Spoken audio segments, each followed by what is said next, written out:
Excellencies, this is going to be definitely quicker and less painful than what it felt like to be you pre-30 years ago. But I would like to ask each of you, what were you thinking? What were you thinking? Let's start off with you, sir.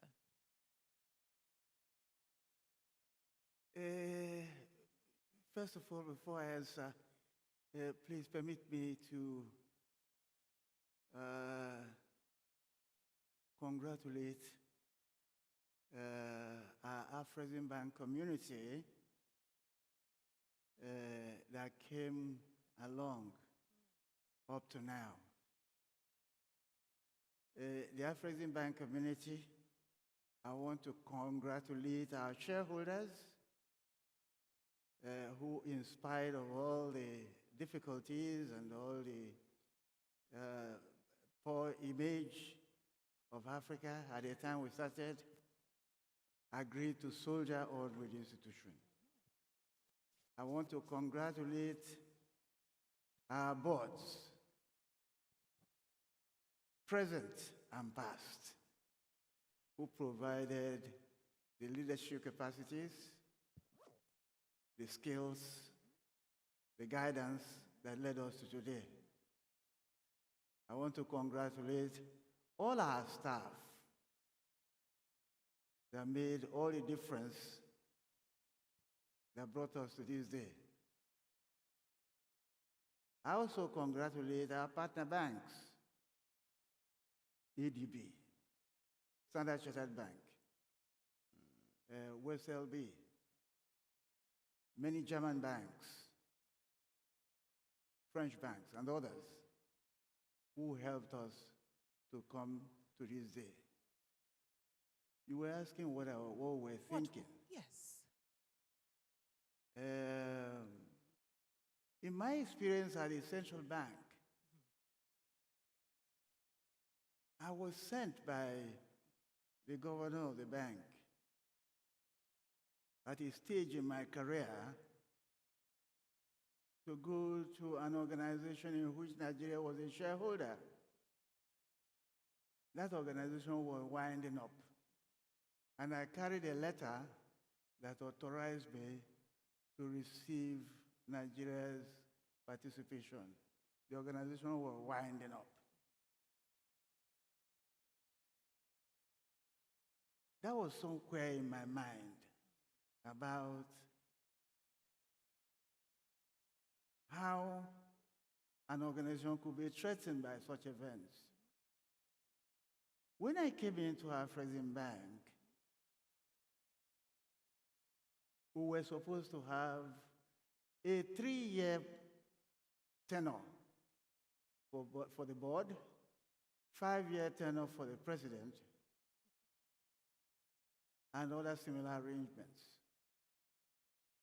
There was so much fear and hesitation and doubt that the board was given 1 year. Indeed, as president, I was also supposed to be given 2 years, which means we were creating an organization that was in insolvency mode. We were going in with a chance that I was going again to take the shares of Nigeria and others, or distribute the shares of shareholders. But here we are, 30 years after. An organization that was expected to die within a year. I do really want to thank all, because the human factor was critical to the success of the organization that made our bank possible, all that made us to see 30 years. I would never have imagined that with all the doubt we will see today. And here we are. Yeah, here we are. Your Excellency Ekra, 30 years means that not only have you seen, but you've also felt successful and probably unsuccessful interventions. When you're looking back, as you look back now, what would you say are some of the best interventions that were carried out? Maybe one or two over the last 30 years. First of all, let me also join my predecessor. He always make my life easier because he leads the way and I have to follow his path. I had some difficulty sometimes to follow his path because his shoes are larger than mine. So I would like to really join him in thanking all who made this possible. I was asked yesterday what I considered the event that I'm most proud of. And my answer was very, very clear. It's the people, the staff that we had at this bank. I've seen some people who joined the bank very young, in their 20s, and who are still around. That is a very important factor in reaching the milestone that we have today. Then I came to Afreximbank, I would say merely by chance. I never imagined in my life that I would leave Ivory Coast at this time to go and work in Egypt. Not even to talk about any other country, but Egypt, that was so far away. The story is that a good friend of mine, a Ghanaian by the way, called me one day and said, you know, I've seen an advert in The Economist. They were looking for a vice president for Afreximbank. And he said, what I've seen is you. I say, well, you know, I don't want to go out of Cote d'Ivoire at this stage. I have 5 kids, just raising them. He said, you should try. And I did apply. Fast forward, I joined the bank about 8 months or so later. And President Edordu here, who welcomed me, interviewed me, and welcomed me there, he said, why don't you take the first 15 days to read some documents and look for a house? After 5 days, he asked me, did you find a house? I said, well, we are still looking. He said, okay, but we need you now to start working because we don't have time. Trade finance is waiting for us and we need to start working. And my term was 4 years. And I was telling anybody, okay, I will do 4 years, we will start the bank, and then I'll go. And I was so immersed in the job that when I woke up, 20 years has passed.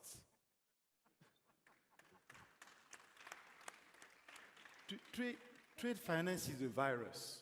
Once you get into it, you cannot go out.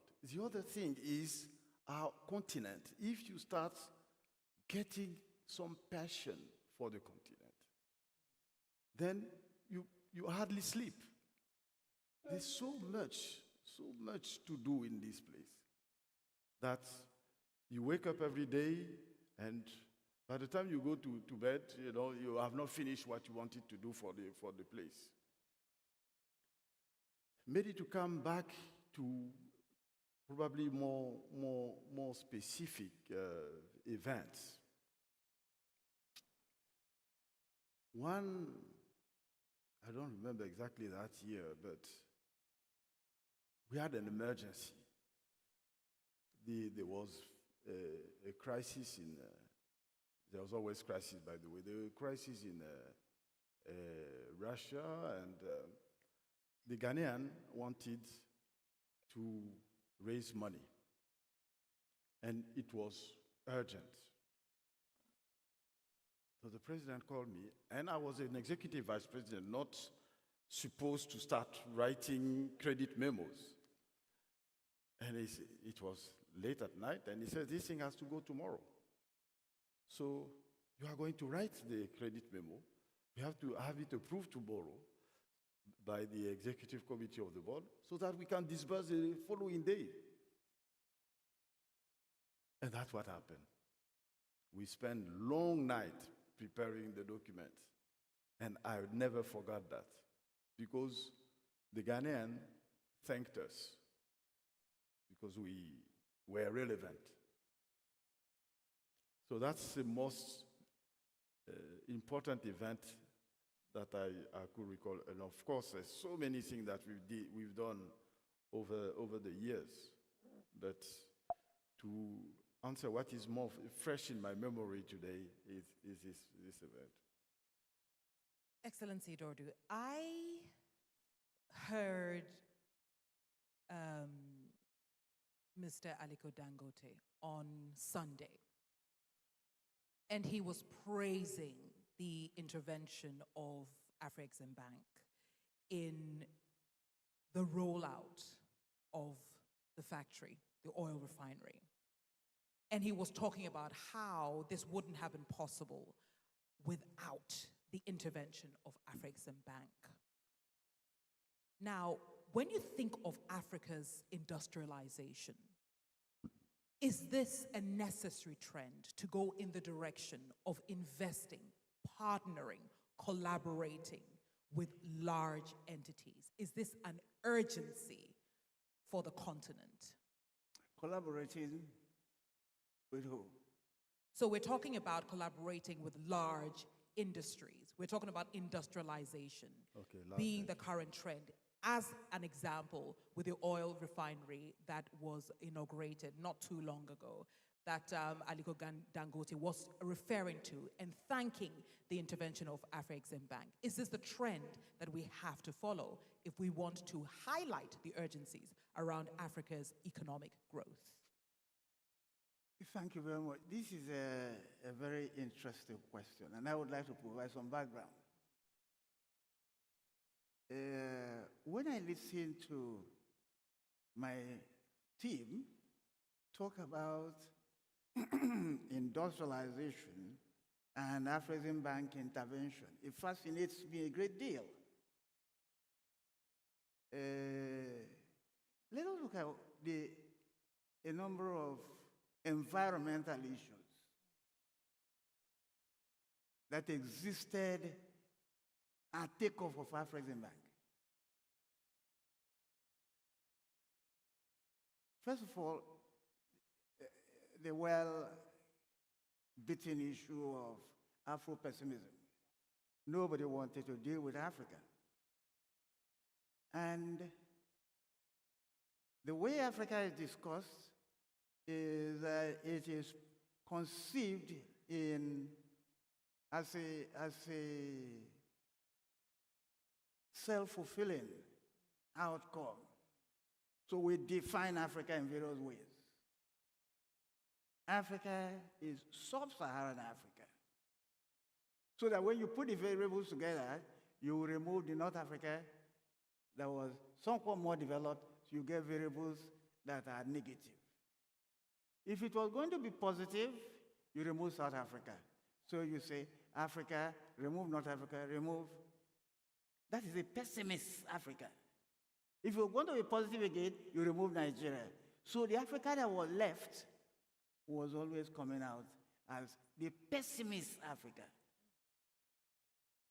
Industrializing such a place with bank money, very, very difficult. Now, the kind of sentiment that comes with that to banks, and especially international banks, was negative. There was no way for intervention. So one of the sentimental issues we had to address was to conceive of a different Africa.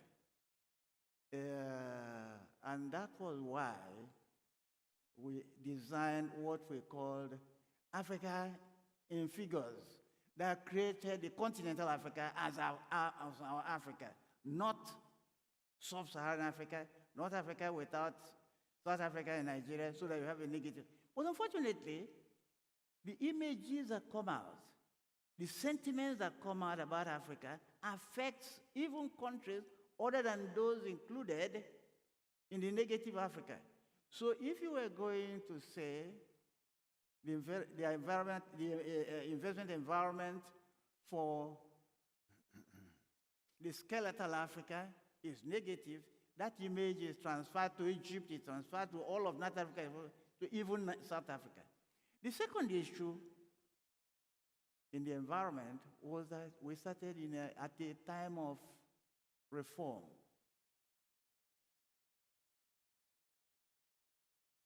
African countries were persuaded to dissolve some of their old trading institutions. Remarkably, Ghana was the only one that did not jump at that recommendation.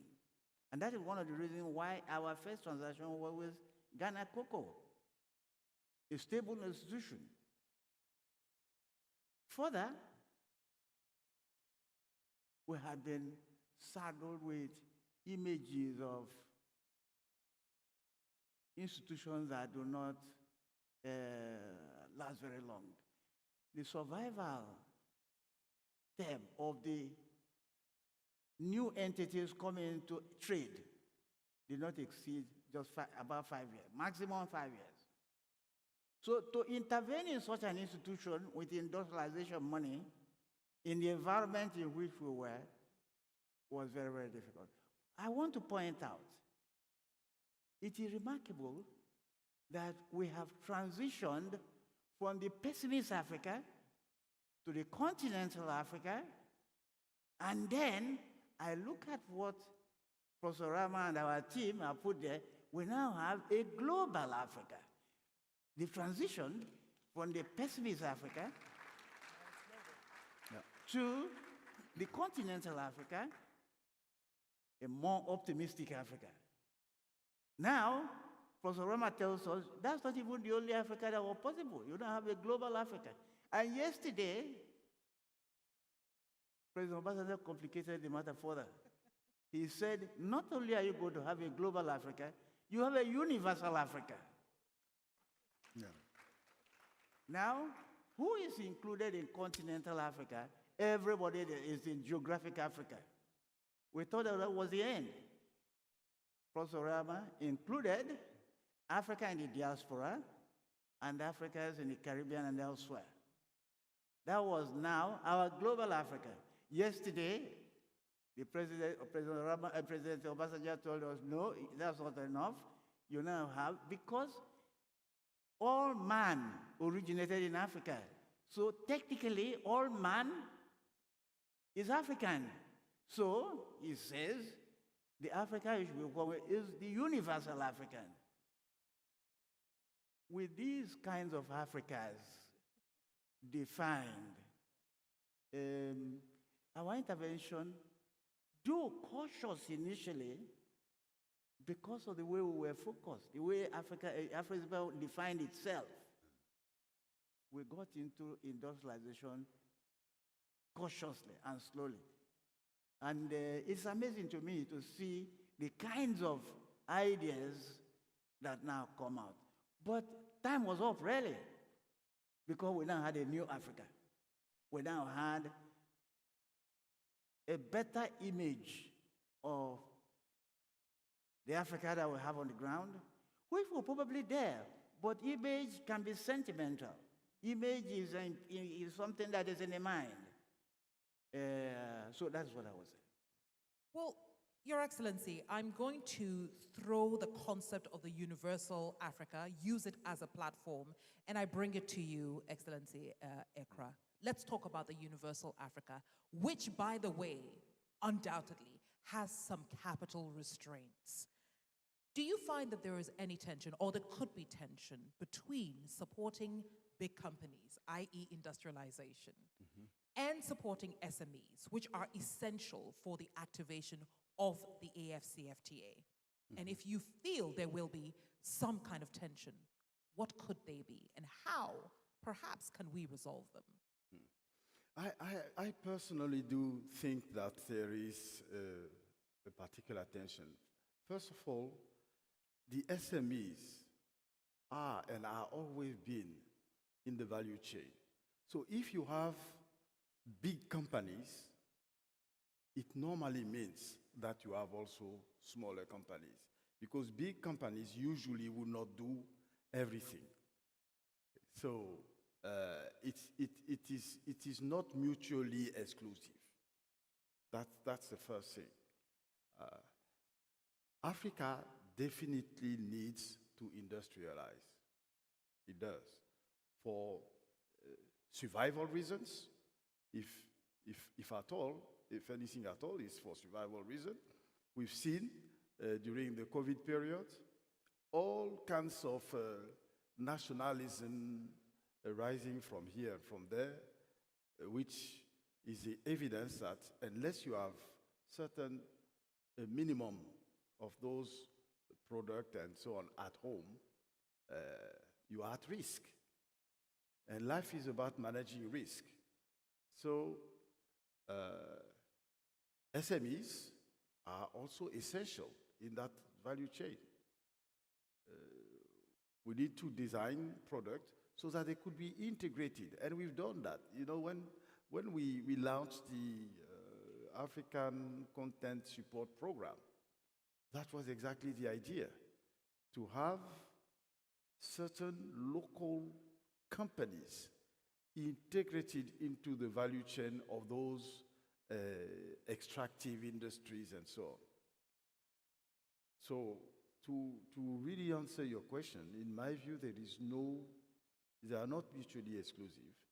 And if you can also leverage on so many sources of capital that are still untapped or not appropriately tapped in our continent, I think we can achieve a lot. On that note, looking at the glass half full versus half empty, what would you say the bank would have to focus on in order to continue to be efficient and effective?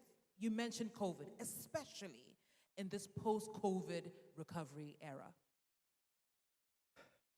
Well, the work, the task ahead of us is so immense, you know, because we are starting from very, very far. And you could see the multiplicity of initiatives that are arising from the bank. Before COVID, the medical program was not what it became when we have the COVID, but we still had a medical program at the time. So the task is immense, and in various areas, you need to be innovative. You see, when people are talking about innovation, usually there is a feeling that you are talking about AI or the like. But innovation is everything.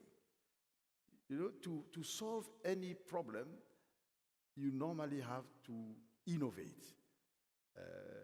When we started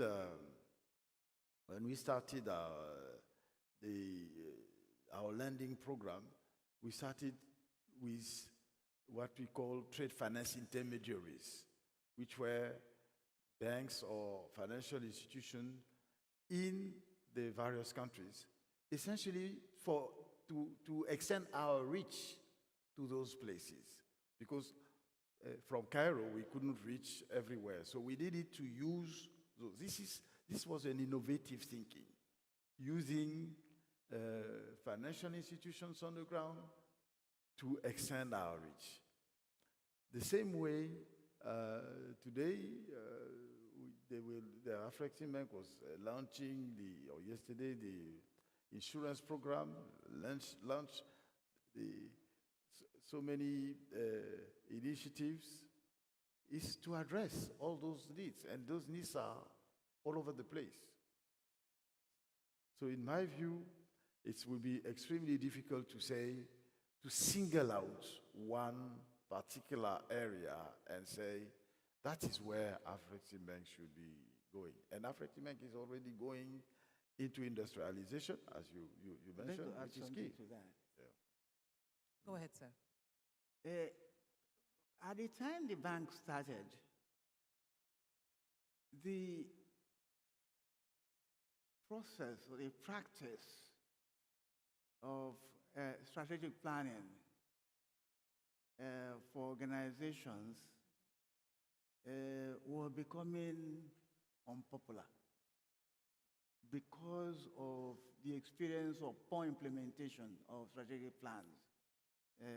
Overall, people felt so strategic plans were made so that they are just put on the shelves and organizations do whatever else they wanted. But when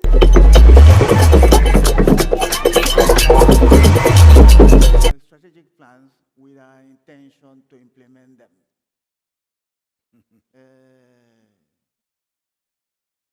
Under one president, we would have two strategic plans because each plan has a 5-year tenure.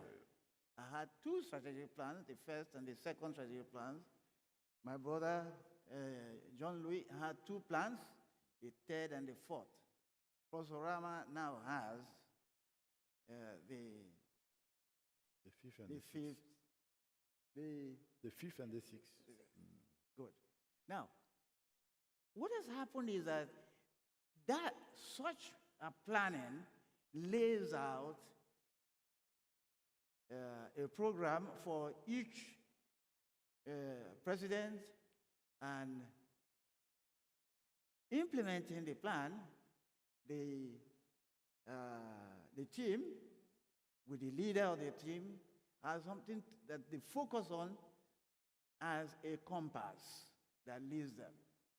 Most of what you see itemized on the screen here was first put in a model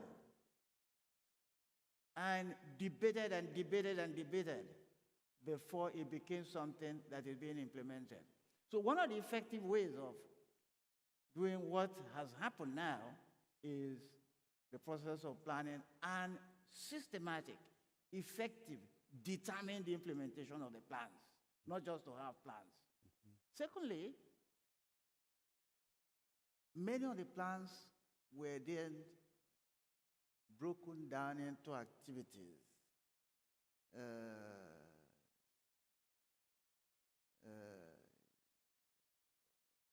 Prosorama invited us to comment on his plans. And when I saw the menu of products he had in excess of 35 products. I said, so what is this? Even if you had a restaurant and you had 35, maybe in Chinese restaurants and India, you would have 35 products. Orama is a person that would have that kind of. I'm just going to adjust this for you. Sorry. Pardon. Sorry. We're having a little too much fun here. Okay, good. The other thing is that I decided and I persuaded the team that each president should have, because the environment was full of problems. I think a well-known British economist was saying that it was pointless for Collier. It was pointless talking about African problems. Just 1 moment. Stop right there for me. Can we please have somebody to fix his earpiece, please? Can I have somebody from sound to fix His Excellency's earpiece? Because this story is too juicy to lose. Very quickly, please. Can I speak? Yes, you can speak. We can still hear you. Go ahead while he adjusts it. Collier was saying that it was pointless talking of African problems because the problems are everywhere. Everywhere. So, what was more interesting is to talk of African solutions. So we decided that each president will choose one of the critical areas of African problems, trade problems, to address. I chose export development. Why? Because from my former bank, I had come with the notion of export development. A good deal of what we did, each president will not finish implementing everything. He will implement something up to where he finishes, and the rest will carry on. John Louis chose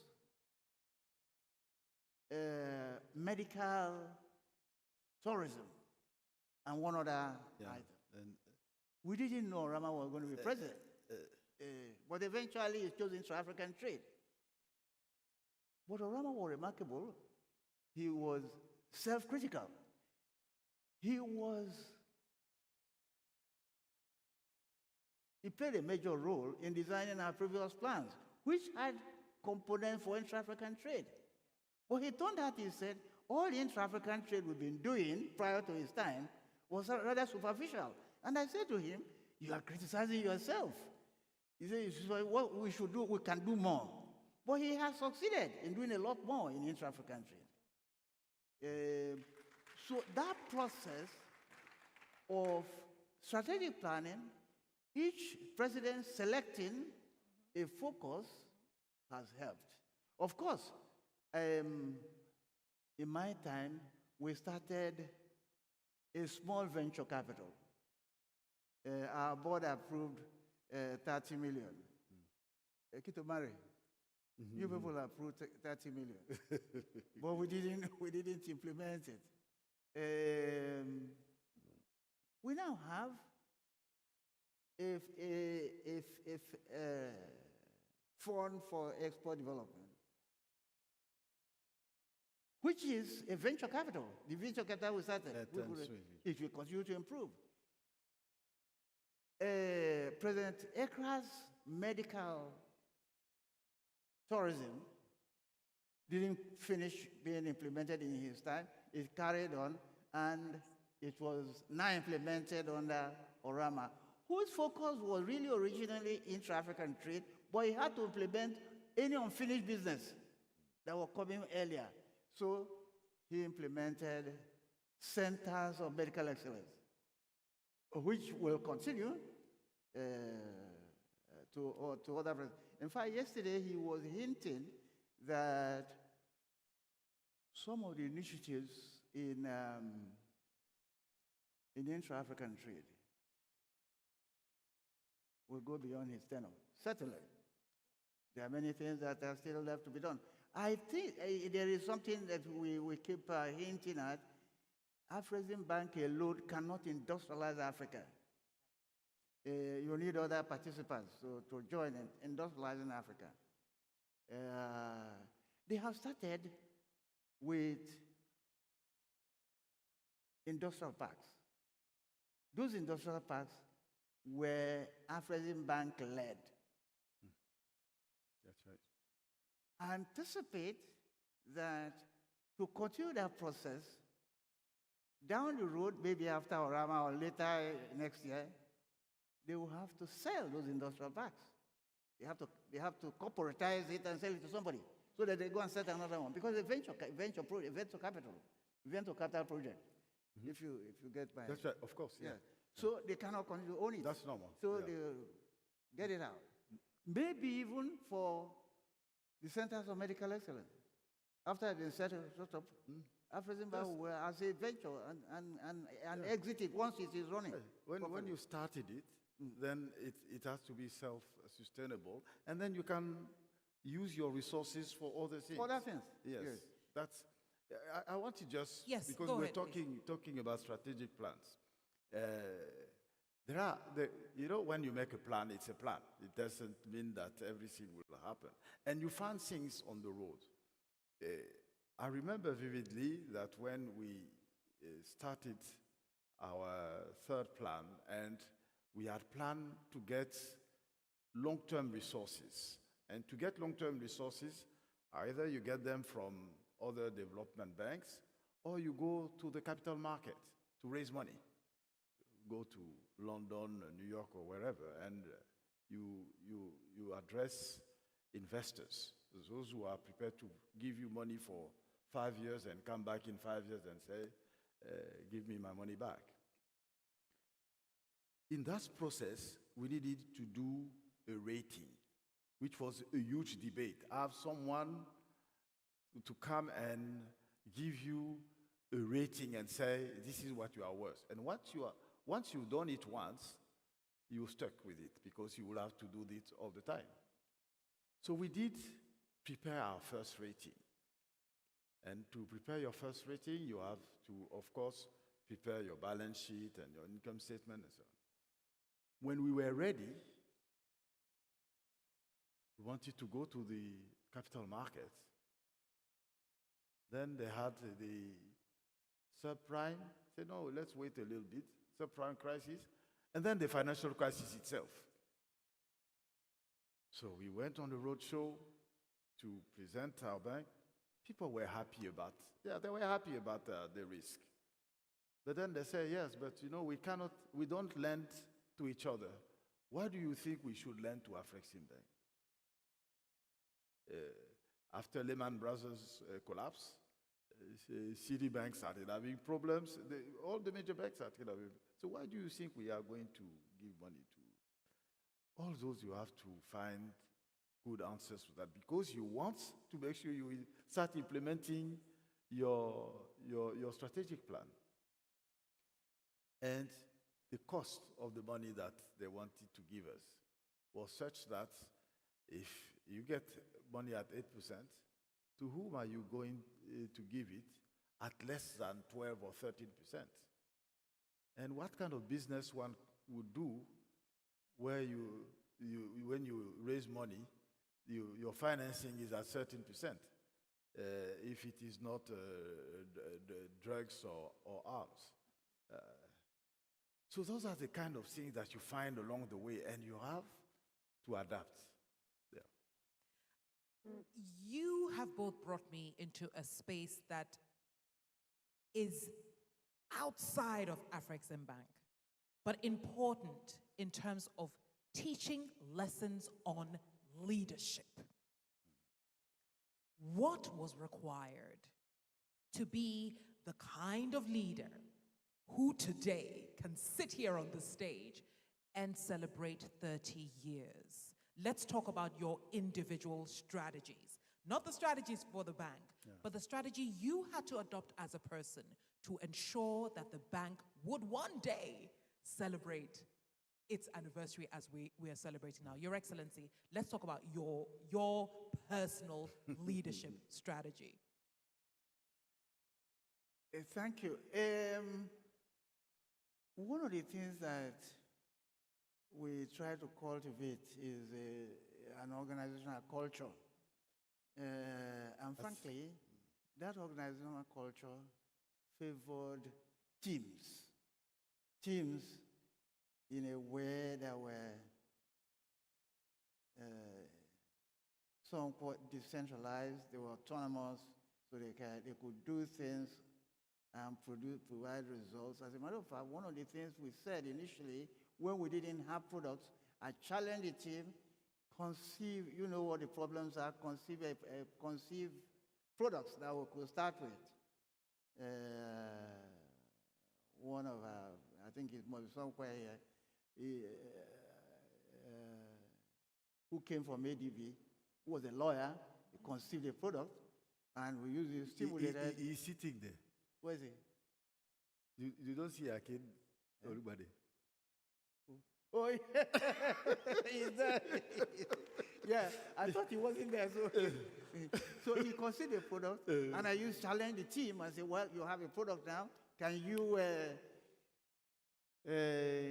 just then, there was an opportunity. We went to London, we saw what was going on in the market and so on, and structured finance came. And that opened the door for many things. Many of the products that are done today are based on the framework of structural finance. Orama came with that. Others came with other products. But the emphasis was on the team rather than individual. But we wanted to have leadership that was centered on innovation, centered on knowledge, and centered on organizational flexibility. It remains a challenge for Afreximbank today and for other organizations. how you embody leadership, how embody innovation in the organization, and I see it today. So, one of our board members, every time he saw a Citibank staff come, he said, there's a minimum standard there. Why? Because the organization had inculcated that. It was my intention that people will leave Afreximbank and anybody looking at them say, there must be a minimum standard there. So, we wanted an organization as a leader now that would have innovation, that's knowledge-driven, that will have flexibility. And we wanted also to provide a leadership that was not based on charisma. Charisma often leads in a direction that is too self-centered. So I had known from my previous bank how charisma can create problems for organizations. I taught elements of servant leadership based on knowledge, based on flexible organization, and the capacity to drive the team. Fortunately also, as our organization evolved, the notion of agile organizations came out. We used to think about the way we started. Very many of our activities were outsourced. Those are agile practices. Those are the practices of agile organizations. We didn't have a whole bunch of people providing us transport services. But we had transport services. We didn't have a whole lot of people.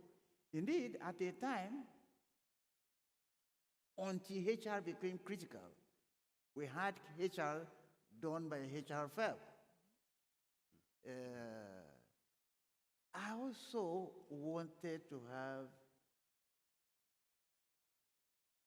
a good succession. So we wanted an assistant who knew the road.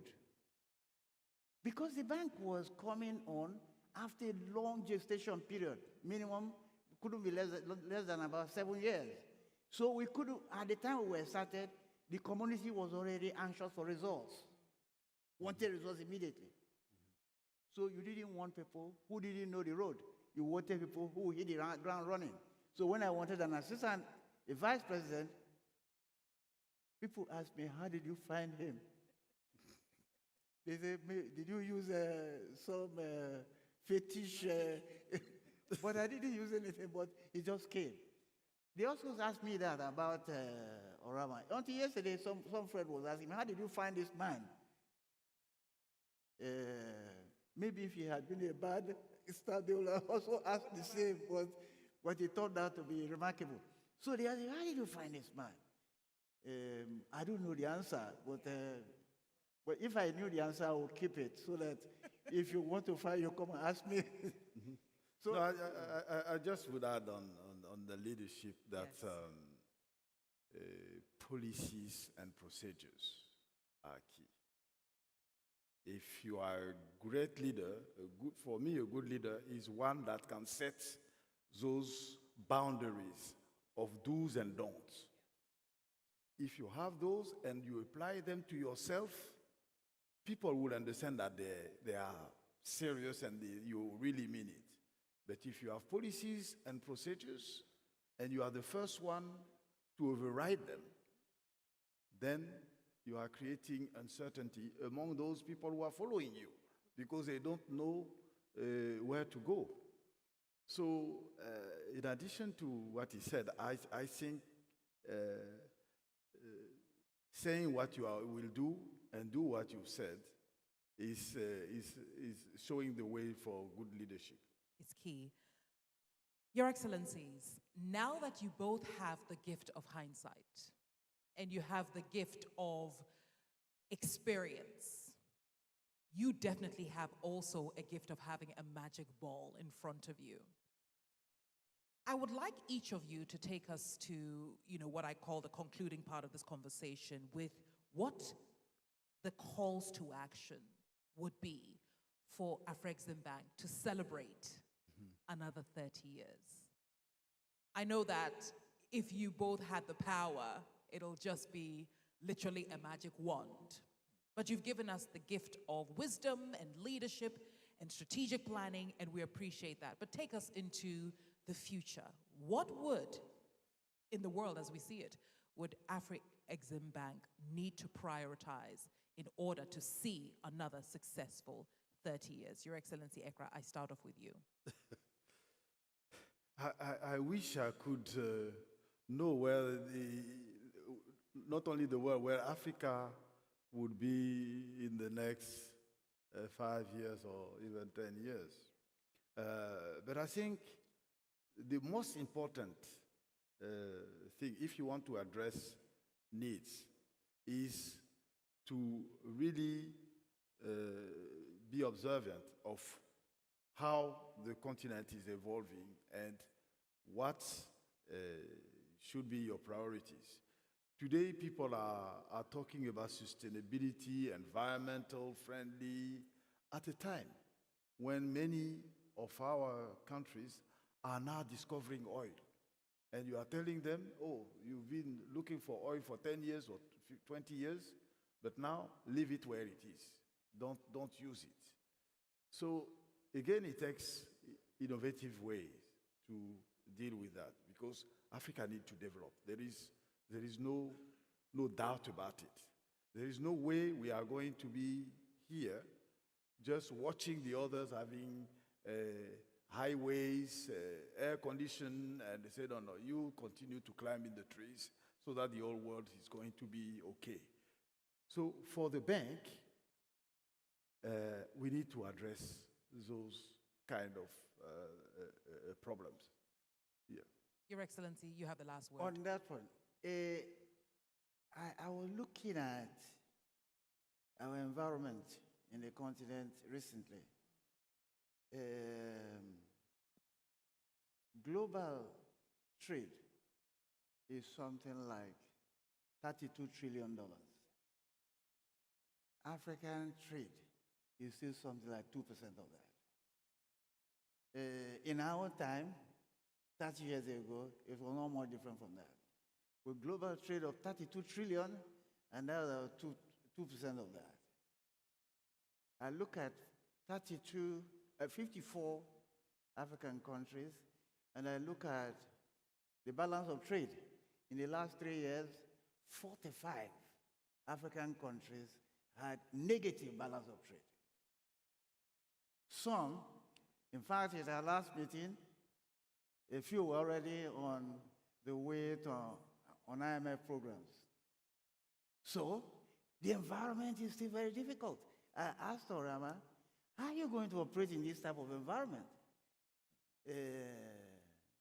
What I'm amazed is the business is still going on in spite of all the very difficult, very, very difficult environment. A typical traditional banker would say, give up.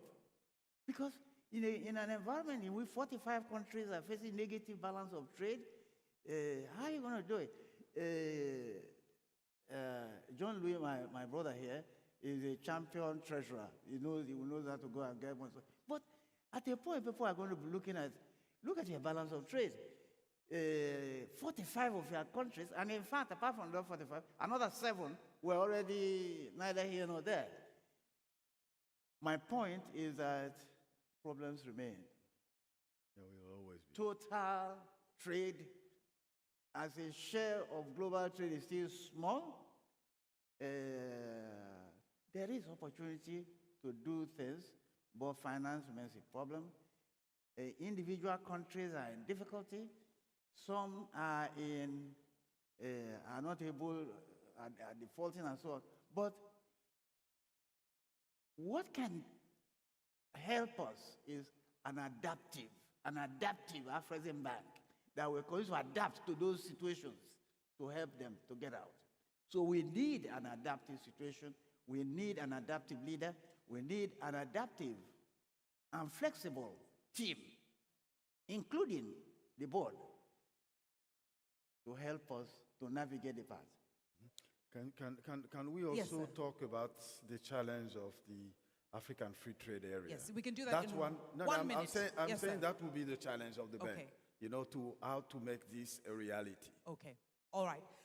Ladies and gentlemen, the former president, His Excellency Christopher Edordu, His Excellency Jean-Louis Ekra, who have made us understand what happened then and given us the inspiration for what's to happen tomorrow. Mark, back to you. Another round of applause for our Yes, former thank you, presidents. Anita.